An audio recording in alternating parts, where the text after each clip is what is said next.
Shavuot, Chazak ou Baruch, Shavua Tov ou Mevorach.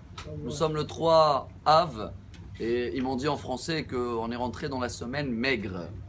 C'est vrai, on souhaite et il faut toujours avoir la joie. Cette semaine, c'est bien marqué de diminuer un peu dans la joie, pas du tout rentrer dans la tristesse, ça s'interdit toute l'année.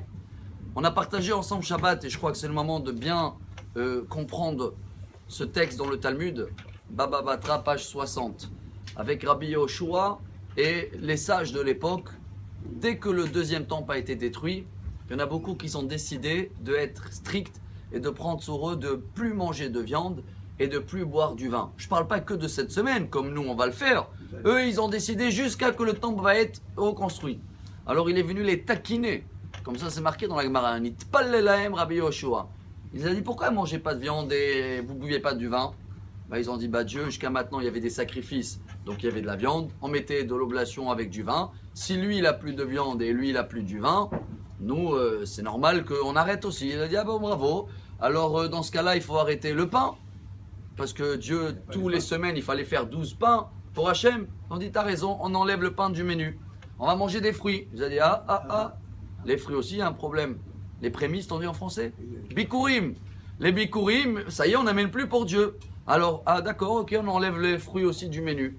Après, il a dit, mais attention, hein, même l'eau, on faisait à Sukkot Nisuch Hamayim. On mélangeait de l'eau avec les sacrifices. Alors, ils ont dit, alors qu'est-ce qu'on fait? Il a dit, mes enfants, Banaï, calmez-vous. De ne pas être triste ou de ne pas diminuer dans la joie et de ne pas appliquer cette semaine le minimum, il faut le faire. Mais d'être trop extrême et d'interdire tout,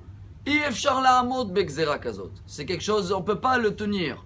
Pour cela que cette semaine, tout ce qui va être diminuer la joie pour nous, on va le faire. Il y a des règles qui sont générales, Ashkenaz, Séfarad. Viande, on ne mange pas. On a vu hier, tout ce qu'il a 4 pieds sur terre ou 2 pieds sur terre, on se déconnecte. Poisson, ça va, ils n'ont pas de pieds sur terre. Nous, on arrête parce que c'est un kiff, la viande. Bien sûr qu'il y a des restaurants, ils sont ouverts, vous inquiétez pas, pour eux, ils ont le droit. On s'occupe de nous.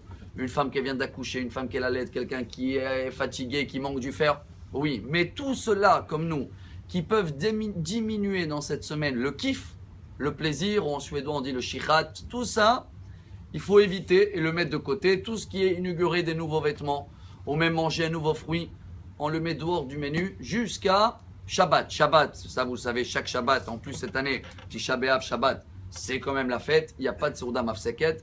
Et après, si Dieu veut, dimanche, j'espère que le jeûne sera déjà annulé. Mais à nous de commencer ces petits efforts à partir de maintenant, savoir qu'est-ce qui peut faire plaisir à Dieu. C'est quand on se fait nous moins plaisir et on se met à l'image que Dieu aussi, il n'a pas de maison depuis 2000 ans. Et il attend lui aussi que sa lumière et le nom d'Hachem se révolte partout et pas se cache-cache qu'on est en train de voir tous les jours. Hachem, il est moins présent, plus présent. C'est nous qu'on est moins présent. Mais avec les efforts qu'on va faire cette semaine, vous allez voir que Hachem, il sera plus présent. Excellente semaine. Amar Rabbi